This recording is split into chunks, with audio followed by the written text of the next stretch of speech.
podcast made by basketball fans for basketball fans. From the hottest takes, news, analysis, and passion for the sport that we all love, this is the Fast Break Pod with Finn James and Will Tremaine. Welcome into the Fast Break Podcast, the podcast made by basketball fans for basketball fans. Finn James, Will Tremaine, back again with another episode 43. 9 more until we hit that 1 year mark, Will. Yes, sir. Can't wait. That is crazy. That'll be monumentous. Is that a word? I think so. A monumental occasion? Monumentous or monumental? Momentous. I think so. One of the two. Well. But yeah, welcome back to another episode.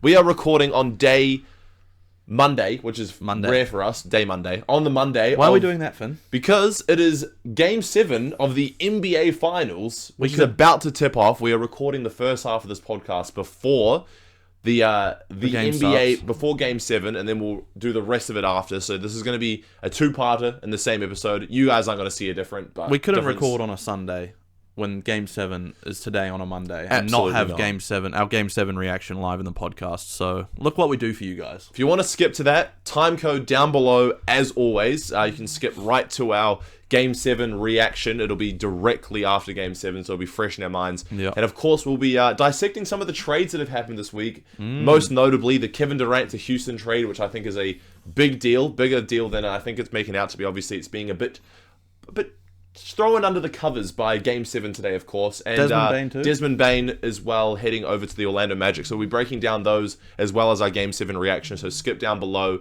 if you want to stay up to date with all of that and see our reaction. Otherwise, we'll jump straight into what we usually do with a bit of world news.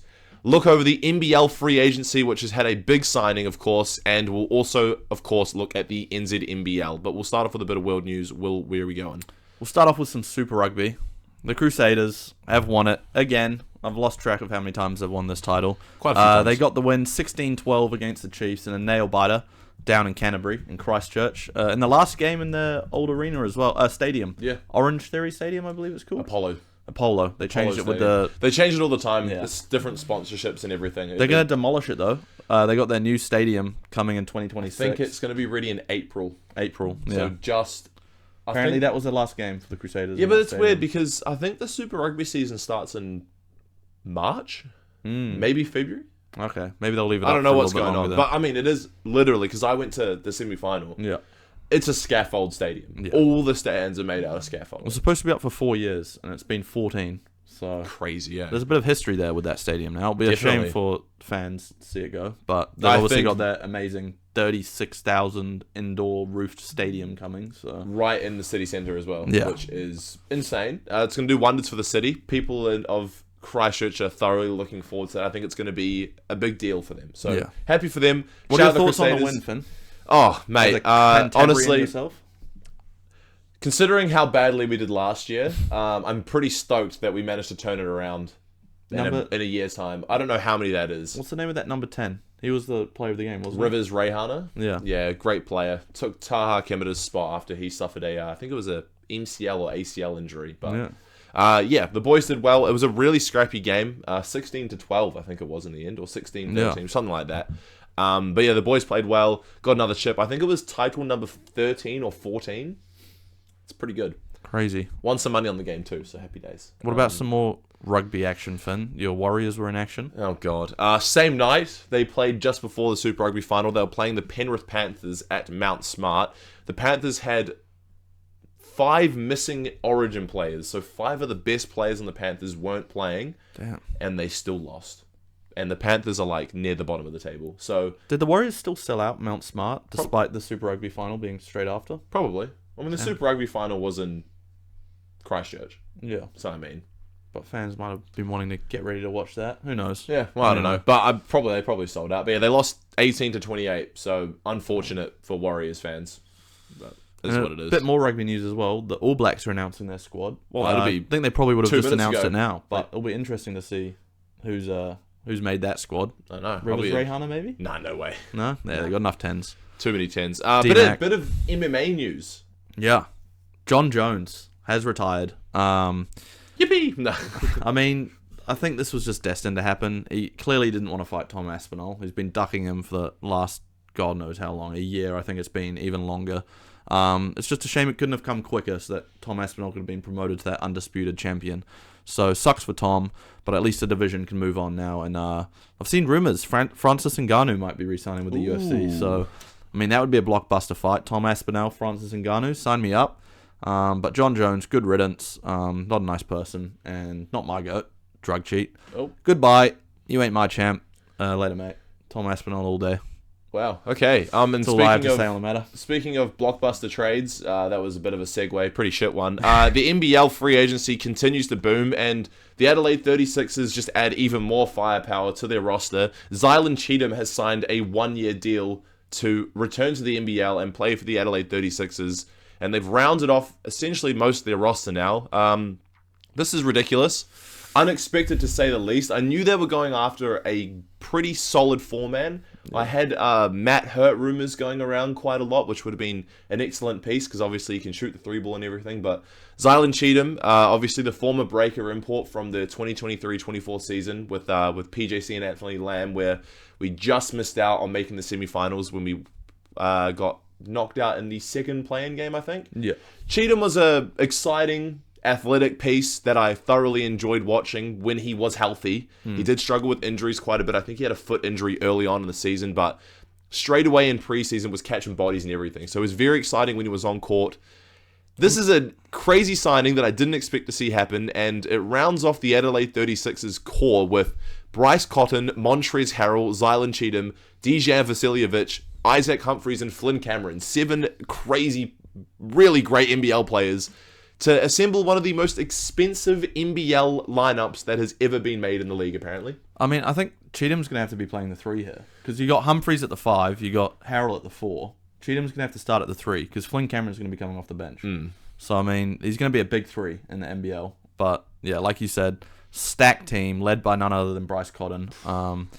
Yeah, if they don't make the finals, if they don't win it all, something drastically has gone wrong. I think the only competition in my eyes right now is the Sydney Kings or maybe Melbourne. Maybe Melbourne, but they're clearly on paper have the best team, hands down. So you're going to be expecting a championship. It's a championship or bust if I'm an Adelaide fan right now.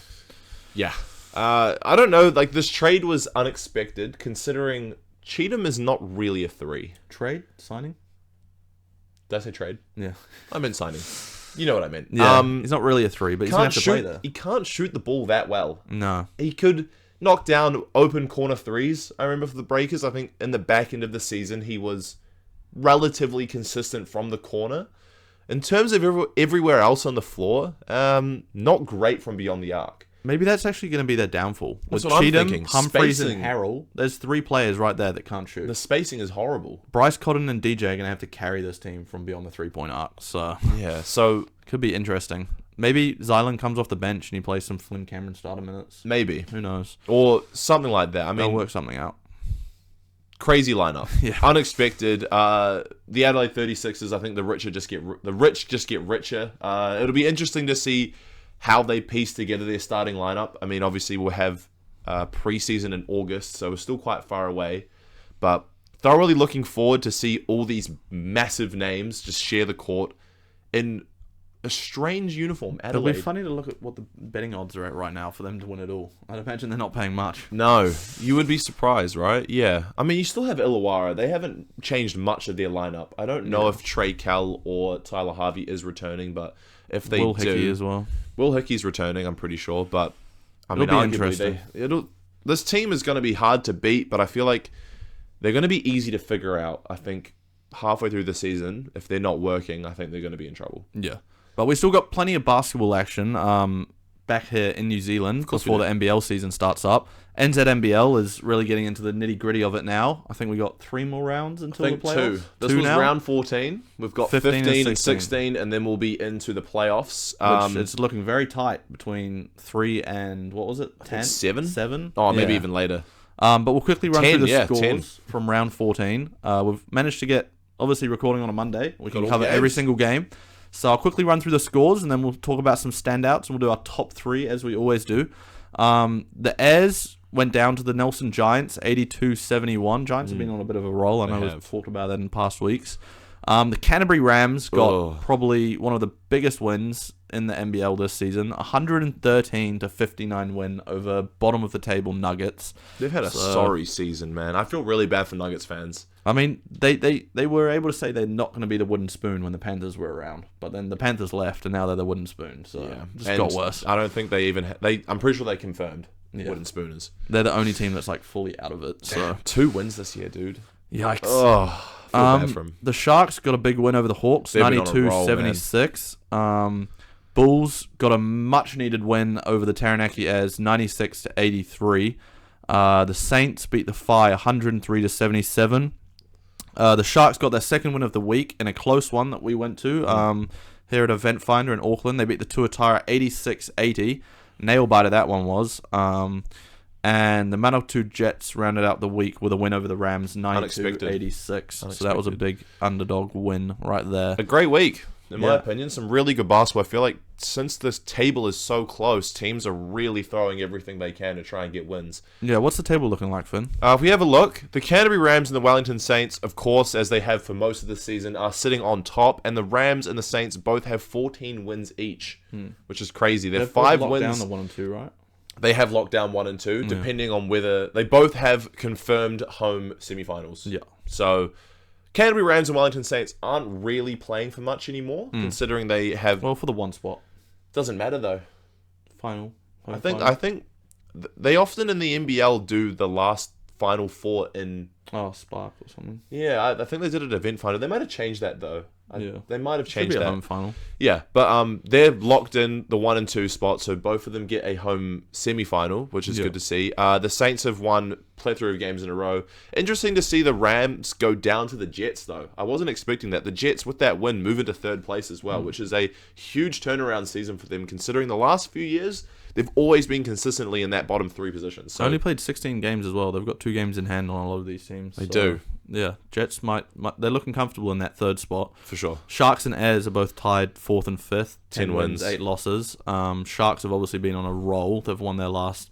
I mean, it shows 5 on this leaderboard. It might have been more. Probably is. But yeah, they were underdogs coming up here to Auckland and managed to pull away that win. Let's talk about that. We were at that game, Finn. They led for like most of it. The Tuatara had their runs to get back into it.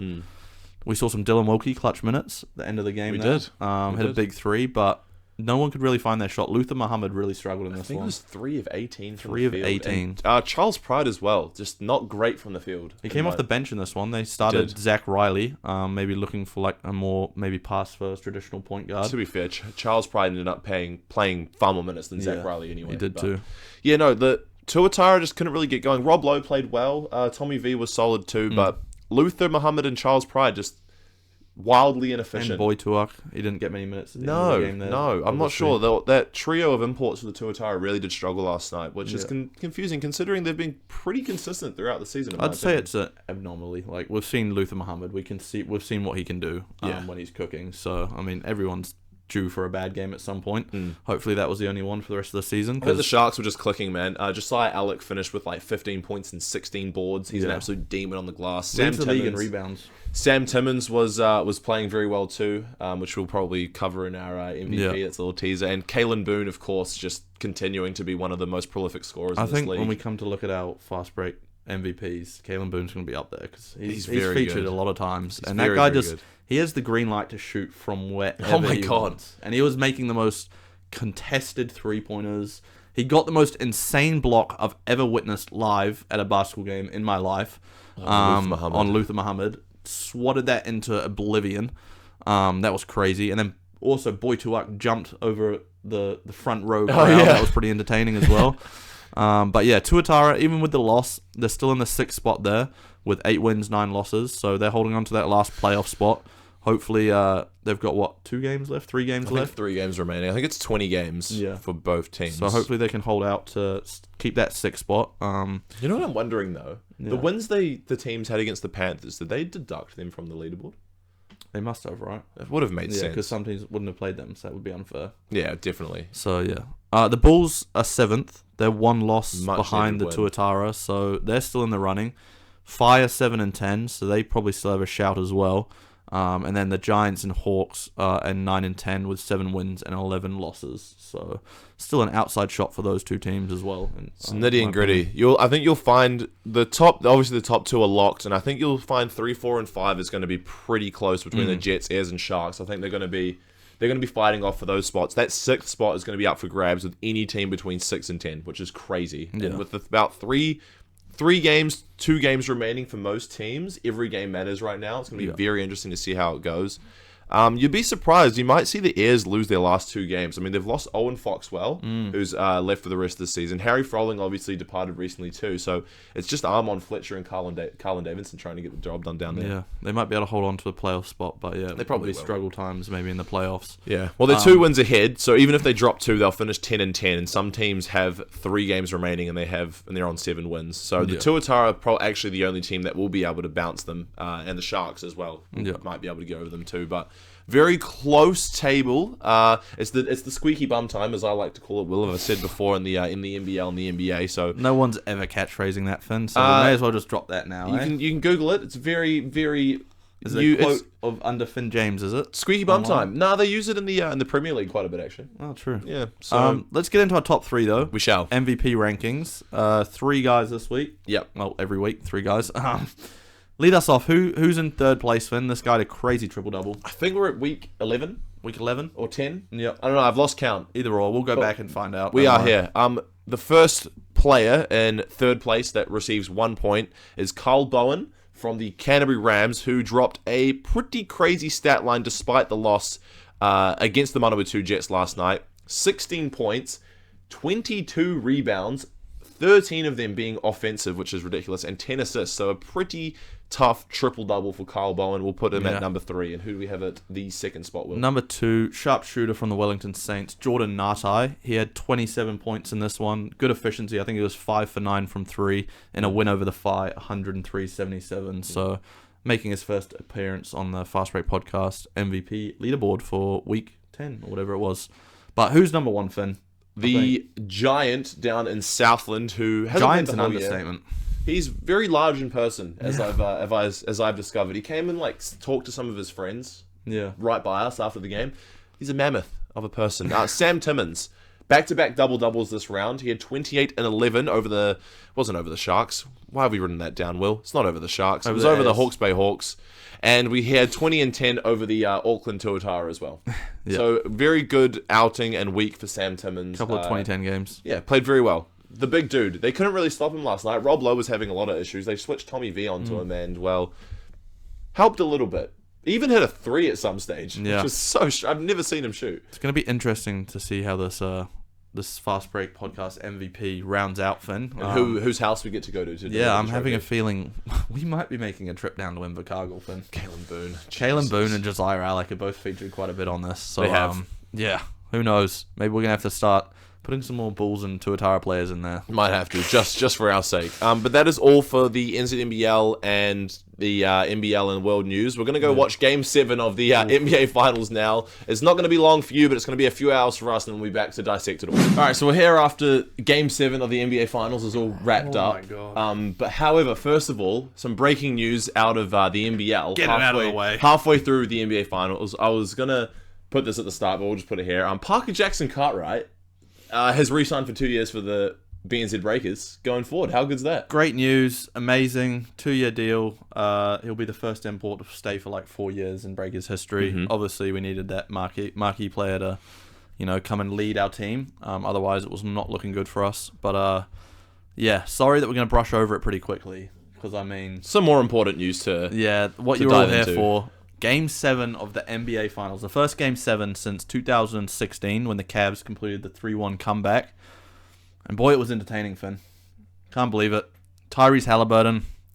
I know I've slandered him on the pod before, but it sucks to see as it does with any player. He went down with an Achilles injury halfway through the first, was it? Early. He 7 scored minutes 3 in. straight threes, and then, you could just see it pop. It was horrible.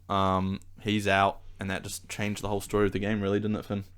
Yeah, it did. It was unfortunate because he started off on a heater, which, he's been relatively quiet, I'd say, this finals, apart from that one near triple-double he had. I think it was in game... And of course the game winner in game 1. Yeah, of course, but I feel like, he has been, not very aggressive throughout most of the NBA finals. So for him to come out firing like that and hit 3 triples... And they were leading as well. They looked really good. And in the biggest game of his career, his young career, of course, he goes down with a injury, which was... It's a horrific injury. He'll probably miss the entirety of next season, I'd assume. At least depending most of it. depending on the severity of the Achilles injury, whether it's a full tear, partial tear, or whatever. But absolutely devastating for Tyrese Halliburton. Honestly, what's happening with like it's happened with we saw it with Tatum, we saw it with Dame.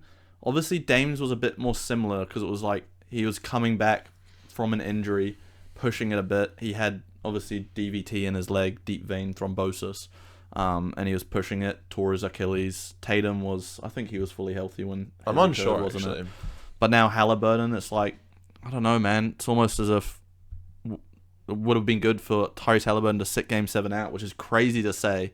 And if that had been the news, obviously people would be on him about sitting it out. But like, those sort of things are much more prone to happen when you're dealing with a prior injury already, and now I have 3 star players all out for most of next year is going to suck, especially that they're all in the East.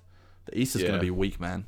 Yeah, it's incredibly unfortunate, and as an NBA fan, just absolutely gutted to see one of the biggest stories of the NBA playoffs and the biggest game of the season go down with such a severe injury. Honestly, just incredibly unfortunate. Despite him going down, the game was actually still pretty close until the fourth quarter, though, so it was very entertaining. Pascal Siakam was trying his best, was wildly inefficient, though, near the end of the quarter. TJ McConnell came on and TJ McConnell scored 12 straight in the third. I thought there is a lifeline here. He's been that little spark off the bench that the Pacers have needed this entire time. And Benedict Mathurin as well actually had a huge game today, too. But TJ McConnell's going to be getting starter minutes for the Pacers next season, so yeah, let's highly see likely how he can do, because, that guy's definitely starter-capable point guard in the NBA, in my opinion. Yeah, it's just incredibly unfortunate that this is how the end of the season had to go down, with an absolute crazy storyline with the Pacers and what they've done this year.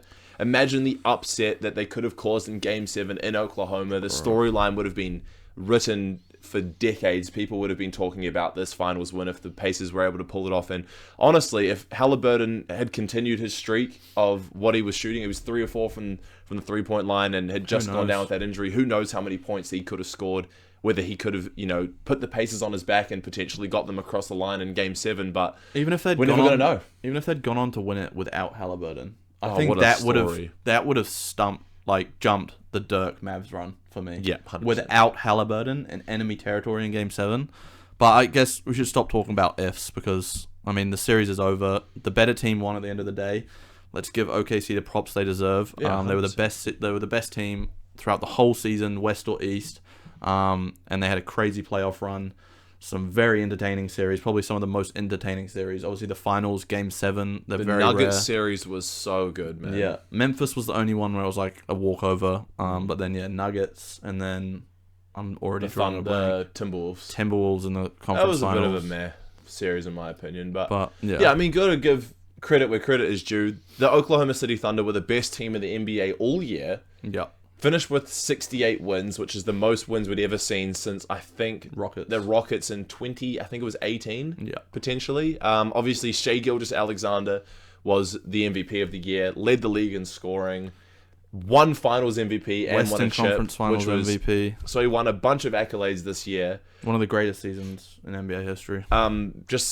They unless other than the Nuggets in the finals, a bit of a walkover for them, and I think just rightfully so. I think they're the best team in the league. I think this is going to be the start of a dynasty, to be honest. Let's not jinx it, but I agree with you, Finn. We were saying this about the Celtics last year, though. Everyone was saying it. Obviously, other factors were involved in what happened with them this year. Although, let's not take away the fact that the Knicks were winning that series before the Celtics and Tatum obviously went down.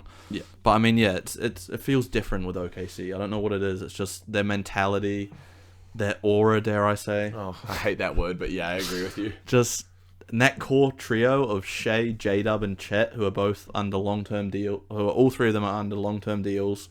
You'll have the smaller role players, Lou Dort, Caruso, Case and Wallace. I'm Wiggins. sure they'll all want to stick around in OKC, even if they're taking smaller deals.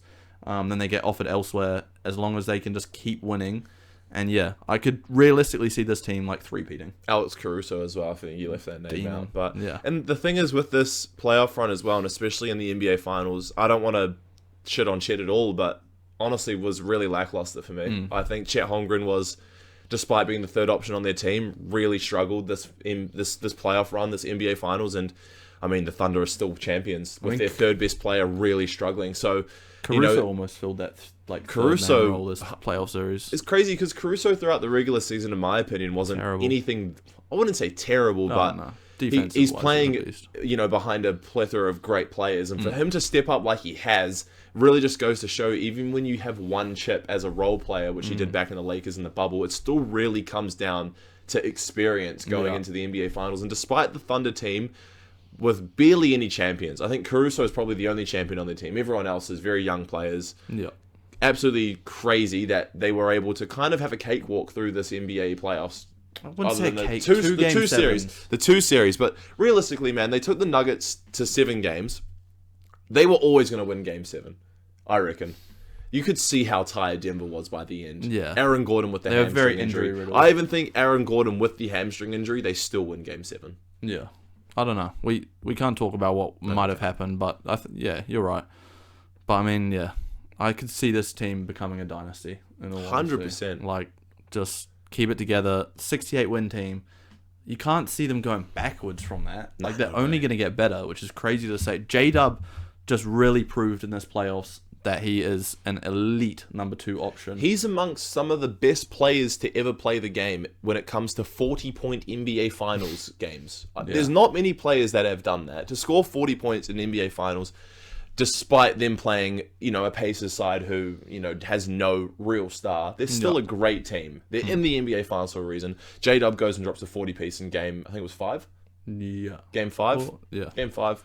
And yeah, he's an elite second option. Shea is probably only going to get better. Despite him already, I feel like he's so young. He's really he's a top already a 4 player in top, the league. whatever he is, averaging 30-plus points a game for, I think, is that back-to-back seasons as well? Yeah. I think last season you can call did it too. foul baiting, but at the end of the day, you watch him play, he's a bucket, bro. Just People- that mid-range yeah. is automatic. People are going to call him a foul baiter or whatever, but it's not his fault that his game is very, paint-centric, getting into the paint with 2 feet, playing off of 2 feet, And a lot getting of them to the are line. fouls. They're fouling him. They're still fouling him, despite him being a foul, quote-unquote, baiter. How about you Free-throw just merchant. don't foul him? Yeah. If it's really that easy. But I think he's only going to get better. His three-point jump shot is only going to get better, despite him already being a pretty good three-point shooter, in my opinion. But J-Dub might be the best second option in the league as well. I've said wow, it. There you even go. Just in Giannis and terms of, like, Dame?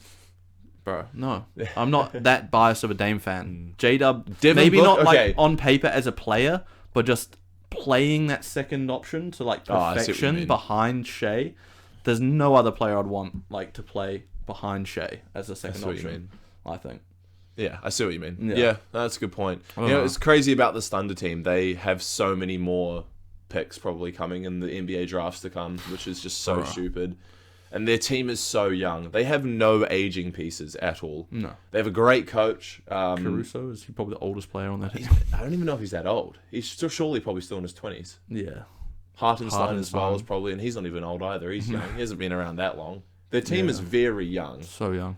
And I don't know, they probably don't have much cap space or anything, but if you're the Thunder, do you even need to trade anything? Like Sam Presti, I think, has got it under control. I mean, if they wanted to, they could just go and ship a bunch of their first round picks and go and get an elite player. But almost, at Well, this they point, wouldn't be able to because they had no cap. They wouldn't have enough cap space. But Yeah. the amount of assets that they do have, they could go and get someone good. But I wouldn't even. they want don't to even if I need was to. them.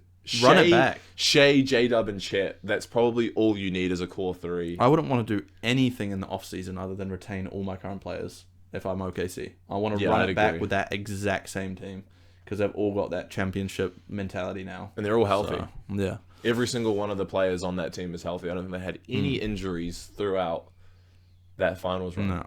And shout out Usman Deng, Breakers legend. Breakers Got a legend. ring. He was a lottery pick about 3 seasons ago, but has really struggled to touch the floor. But I mean, if he was in any other situation, he'd probably be playing. But he's Shout on out the Johnny best. Furphy on the Pacers. Johnny Furphy on the Pacers, of course. Yeah. Who was that other guy? Dukas? Alex Dukas? Alex Dukas, some I thought NBA Australian made a dude. post I of actually that. have no idea who he is. Neither do I. But he's an NBA champion. But yeah, I mean, you gotta congratulate the Thunder where you can. I think it's a thoroughly deserved championship. Oh, 100%. Yeah. One of the most deserved championships of recent memory, in my opinion. If they had lost this series to the Pacers, Oh, bro. where would that have ranked amongst some of the most disappointing seasons ever? Would Way obviously up there. be amongst the 2016 run that the Warriors had, Yeah. obviously 73-9 But it was different with them because they'd already won a chip before that. And then Yeah, they it's a went good on to point. win another 2 as well. the following 2 years. So it was like, that kind of made it not so bad. But yeah, it would have been terrible. 68 win team. Yeah. I'm Who knows? like, obviously the I Thunder are guess gonna we'll never know. the Thunder are gonna be this team in the West for, I'd say, a few years to come because everyone's very 100%. young. But now that the East, I feel like the East is getting weaker. Bro, What so weak. what Eastern Conference team is going to be able to challenge the Oklahoma City Thunder in the years to come? I've got a take for you, Finn. I said it during the game. Go on. So Dame's out for most of next year, which I think is going to affect Is that going to the rule out Bucks. the Bucks then? I think the Bucks are still going to be like top 14 because they got Giannis, who in my opinion is the second best player on. Actually, I think he's the best player on planet Earth, in my opinion. Giannis. Jokic, bro, surely. I'm taking Giannis just because of his defensive capacity. Anyway, regardless, I think they're still a top 4 team, but I don't think they're going to win it all without Dame for most of the It's not season. enough. Celtics, you can eliminate them. Tatum's gone. Brown Like, might be on sorry. the move too. Probably. They're gonna KP blow it might be up. on the move. Drew Holiday might be on the move. I've Yeah. seen him linked to the Clippers actually. Finally, Pacers, I would have been my pick to run it back next year as Eastern Conference champs with No Hallie, Halliburton. but No no Hallie. Hallie now. I think the Pacers are gone. That leaves the Knicks. I think the Knicks are gonna get Great better. chance. They're obviously Eastern Conference Finals. And the team that I said to you, Finn, that went out and made a blockbuster move a few days ago. Oh, yeah. The Orlando Magic. That's a team to watch in my opinion. Yeah. They finished as the 7th seed this year. but they started off the season pretty hot. Yeah, Paolo was injured for parts. Franz was got hurt injured as for well. parts. Suggs was injured. That 3 didn't play like more than, I think it was like 6 games together. Damn. And obviously they've just gone out and made a massive deal for Desmond Bane from the Grizzlies. Personally, I think they overpaid. By the way, I think you can look at it like that, but then also they got exactly what they wanted. They needed a guard who can score, play make, defend all right. So I mean, I think that Cole Anthony's core gone 3, though. Not a massive loss. KCP. I liked him. KCP was woeful for them last season. And what, 4 firsts? I think it was. Yeah, I think that's where I think they've overpaid for Desmond Bane. He's not an all-star. I keep seeing like people bring up the Doncic trade. Like 1 first-round pick was given up for Luka Doncic, 4 for Desmond Bane. But obviously they're not taking into account AD was part of that trade. I think 4 first-round picks for a Desmond Bane, who's not an all-star, is a little bit too much of an overpay. But can like see you that. said, they got exactly what they wanted. Yeah. And the thing with this Orlando Magic team, Paolo Banchero is only going to get better. Yeah. He's wildly inefficient from the field. from But 3. He's and alright from the 3, field. but he's going to improve. Franz is pretty good. I think Franz is a really good player. I think Franz, you could see Franz being an all-star caliber player. 100%. Maybe next season or the season after. a Paolo's bucket. always going to be up there. Paolo's got to The become lack that guy. of big men, though, is kind of scary. Like, Well, Wendell... Paolo's a big man. Yeah, I mean center position. Like Wendell Carter is like okay. Goga Batadze. Goga Batadze was okay at times. was pretty and good. then Mo Mo Wagner Wagner. was pretty good actually. But like they're not. That's their last position they need to fill out. But I mean, if you look at the other 4 positions starting on paper, they got they're good. Suggs, who's an elite defender. Yeah, great player. Desmond Bane, Franz Wagner, Paolo Banchero. Banchero. That a good core starting lineup. 4 is, I think they're going to cause problems in the East next year. I still think the Knicks will though. I think the Knicks finish the first seed in the Eastern Conference next season, just quietly. Yeah, that's I mean, not a bad take. They've retained everyone. I think for next year. Who knows what kind of moves they're going to make? And let's not throw the Pistons out of the window. No, either. of I mean, course. Cade Cunningham, they finished as the 6th seed this year. They're going to be getting Jaden Ivey back, whether they keep Ooh. him or whether they ship him on. Here's a hot take that I have. Well, it might have actually been one of my other mates. I can't Devin remember Booker which to the mate had Pistons. this, but Devin Booker to the Pistons. I could definitely see that as a possibility. Cade and D-Book in a backcourt. That would be Maybe in a tough. deal around Jaden Ivey and some first or something. I don't know. But yeah, I think the Pistons, the Magic are teams that I think are going to really rise up. And then, like you said, the Knicks are going to stay consistent. The Knicks are and going to probably be there.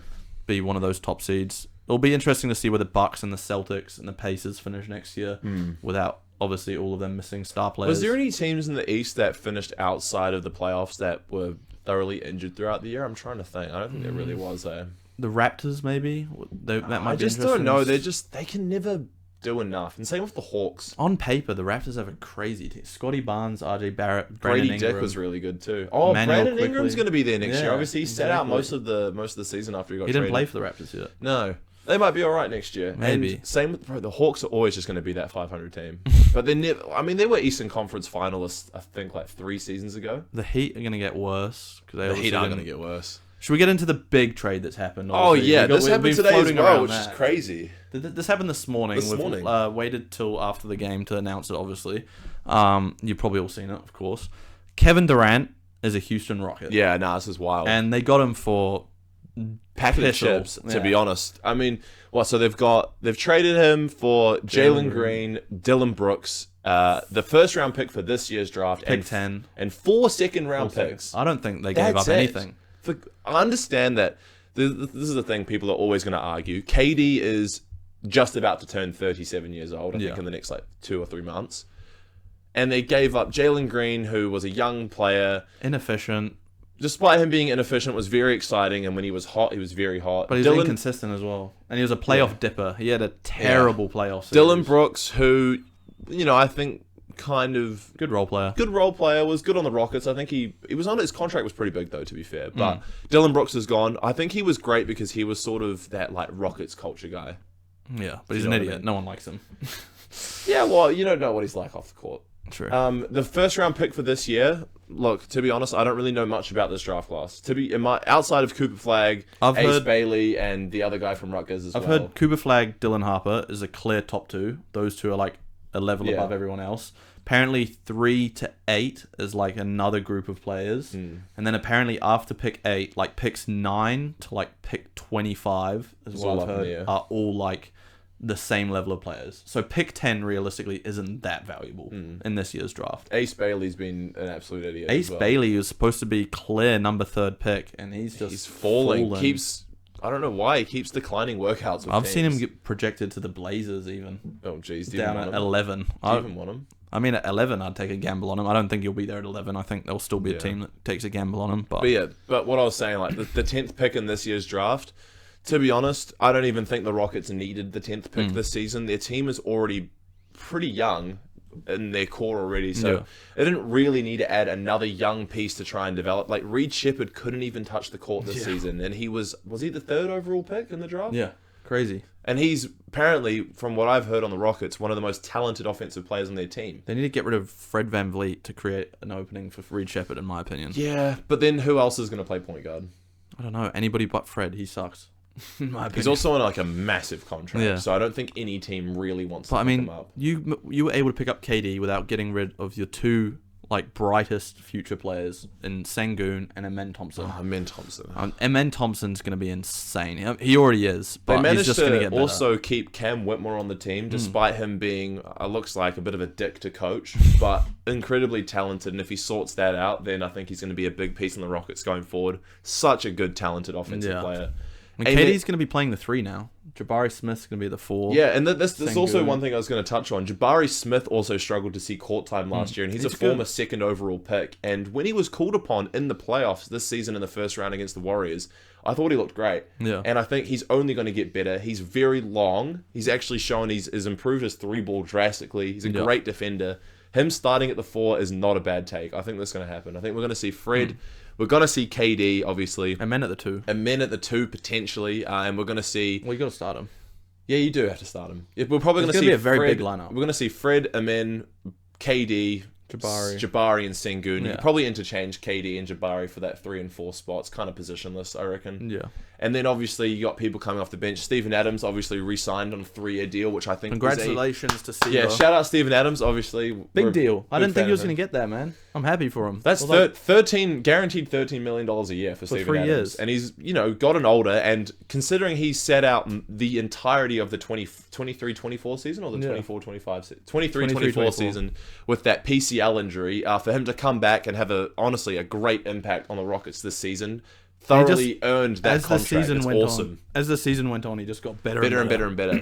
Like we've always said on the podcast, he's the best in the league at 2 things: screening and rebounding. Yeah. And that's exactly what they need. And obviously, That's why they paid he's him. reunited with Kevin Durant, who he started his career with That's back in gonna be 2012. So I think just whether those two kept a friendship or relationship at all, it'd be cool to see those two back on You know, the one of my court together. favorite videos to always go back and watch Finn on Go on, YouTube. tell me. Call me crazy, guys, but sometimes, like on YouTube, I remember when KD won his MVP in, I think it was when he was on OKC. Yeah, one of those years. yeah. And he was doing like his thank you speech to like all of his teammates and his family and his mum and whatnot.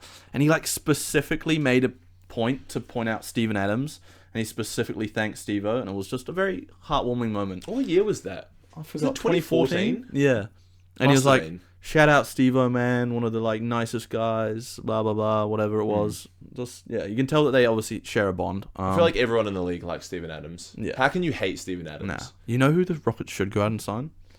Russell Westbrook. I think he declined his player option at the Nuggets this season, so he is a free Sign agent, Russell and he will Westbrook. sign a vet minimum Yeah. anywhere he goes. He did it for the Clippers, did it for the Nuggets. According to a friend of ours, the Rockets have like $50-something million in cap space, which I'm struggling to understand how that's possible. I But think he might be telling a little fib there. Dylan Brooks' contract was big, and KD's is so big, was though. Jalen Green's actually. KD's is big coming in, though. It was a max deal, Yeah. but Jalen Green and Dylan Brooks probably True. are similar to match KD's. So I mean, they probably do have some sort of. I'd cap take space. Russ over Fred VanVleet, though. No, I think no, they should- not anymore, bro. No, I no. I think Will, Fred VanVleet is Will. one of the most overrated players in the NBA. I thought he had a pretty He average couldn't season. hit anything. In the first round, I thought Fred VanVleet was really good. I thought He had a like couple one or two very good games. I think he had, So did Russ, though. Russ played a few good games for the Nuggets. you can't start Russell Westbrook anymore. You cannot do it. No, not start him. There's but no way. I think Fred VanVleet is a better him player. coming off the bench with Steven Adams would be Oh, yeah. cinema. Like old OKC days. 2016 OKC Russ's MVP days. Russ and Steven coming off the bench, pick and roll. Man, that would be cinema. And then It would be KD good. playing some minutes with them as well. That would be good. Championship DNA in them. Even though they didn't win a chip, they obviously made the finals. I'd love to see. Should we talk about this from the Phoenix Suns point of view, though? Oh my Finn? God. So the Phoenix Suns are in a lot of trouble. 3 shooting guards now. So Jalen Green, Devin Booker, and Bradley Beal all on the same team with Nick Richards, Royce O'Neal, Dylan Brooks. Dylan Brooks as well. I've seen their starting lineup is going to be Devin Booker, Jalen Green, Bradley Beal, Dylan Brooks at the 4, Nick Richards at the 5. Yeah, they're in trouble. I think Devin Booker probably needs He's to be on the gone. move, He's despite gone. him being the Suns poster boy for however many years Decade now. at this point. I think they need to trade him while his value is still high. I Mm-hmm. mean, he's one of the best shooters in this league. Build around Jalen. Build around Jalen, give him a shot. But I think they need to trade Booker just for some assets. You're not just gonna for be some able to- young pieces. I don't know. Like you said, the Pistons could be like Jaden Ivey going to the Suns would be a great Mm. pickup for them. I mean, Jaden Ivey proved himself before he got injured Yeah. last season. He is going to be a good player. If he's on the Suns, he can play the 1 with Jalen Green at the 2. Mm-hmm. But yeah, I think then obviously not going to be able to trade Bradley Beal's contract because it's probably the worst contract in the NBA. Is he on an expiring contract though? I don't know. Although maybe, He's horrible. hear me out, maybe you could trade Devin Booker with Bradley Beal No. to get rid of that contract. That's like part of the incentive of taking on Devin Booker by But getting rid of what Bradley team Beal. is able to take on both? Someone of with those a massive contracts? contract and some cap space. I don't know. Yeah. Charlotte Hornets or something. Chucking it If out I'm there. a I Suns don't know. fan, I'm livid. I mean, they really went all in last year. Getting Beal was like, Yeah. I really thought the Suns were going to be a top 5 seed in the West Yeah. last season. Fell to, what was it, 11th? Yeah. Which was Terrible. insane. And the thing is, I feel like this trade with KD, everyone's saying, oh, KD's 37, he sucks, whatever. Like, this is a bad trade for Houston. I mean, people forget that. I think KD is the most consistent player in NBA history, like one of them at least. Well, LeBron, but then KD. Yeah, like Yeah. across the board, consistent as. He's averaging 27 a game at 37. People just don't talk about his longevity. If LeBron James didn't exist, KD's longevity would be talked about more. 100%. Because, I mean, LeBron's obviously 40 years old and still an absolute demon. And KD also came back from an injury which could end many players' careers with the torn Achilles. one of the very few players to come back from that sort of injury. And I mean, 37 years old, and he's still averaging. He'll give you 27, 5, and 5 any given night. Most nights of the week. I Yeah. mean, like at 37, that's insane. And if LeBron didn't exist, it would be getting talked about a lot more. I think he's up there as probably like the second best longevity-wise of anyone in NBA history after LeBron. I reckon. Yeah. I reckon he's still got quite a few years left in the tank as well. I reckon he could be a 40-year-old. I reckon KD could make it to 40. Yeah. He's just like LeBron. He could make it to 40.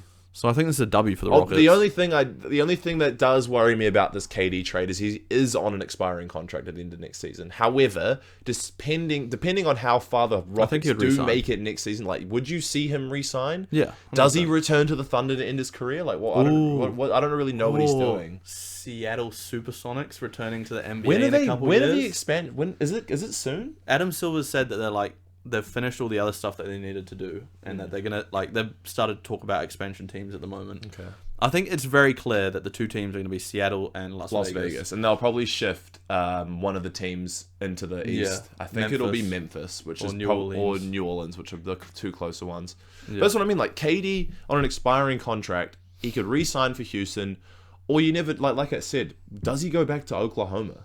Look how good they're going to be. He could just be 39 years old. He's got 2 rings under him, 2 Finals MVPs or whatever. He's like, you know what? Let me see if any team wants me on a vet minimum, and I can go chase a ring. I know we just spoke about it though. I don't think OKC would want him. I think if they keep winning with this core team, yeah, but he's not going to want to come off a bench. Like, he's probably still going to be. What if he puts his ego aside? He's probably still going to be a 25-point per game scorer at 40. He's going to be like LeBron, in my opinion. He's still going to be like a top 2 guy on a team.